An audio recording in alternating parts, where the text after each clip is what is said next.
साबिक वज़ीर-ए-आज़म मियां नवाज शरीफ जाती उम्रा से मरी पहुंच गए हैं। मरी में नवाज शरीफ की रहायशगाह के बाहर मुस्लिम लीग नून के कारकुन जमा हैं। इस वक्त वहां क्या सूरत हाल है, जानते हैं हमारे मौजूद जियो न्यूज़ की नुमाइंदा नौरीन सलीम से। जी, हम इस वक्त मौजूद हैं मरी में मियां मोहम्मद नवाज शरीफ की रहायशगाह के बाहर। अब से कुछ देर कबल मियां मोहम्मद नवाज शरीफ यहाँ पे पहुँच चुके हैं। उनके आने पर सिक्योरिटी की एक बड़ी तादाद यहाँ पे मौजूद थी। इसके अलावा उनके फॉलोअर्स, उनके चाहने वाले ख़वातीन, बच्चे, मर्द हजरात यहाँ मौजूद थे। उनके आने पर ज़बरदस्त नारेबाजी की गई और फूलों की पत्तियाँ निछावर की गईं। कल मियां मोहम्मद नवाज शरीफ यहाँ से इस्लामाबाद एहतसाब अदालत तोशा खाना रेफरेंस में जज मोहम्मद बशीर के सामने रूबरू पेश होंगे।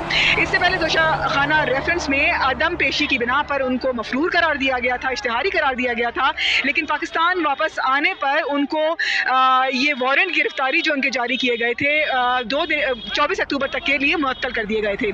अब कल मियां मोहम्मद नवाज शरीफ को एहतसाब अदालत जज मोहम्मद बशीर के सामने रूबरू पेश होना है। जी।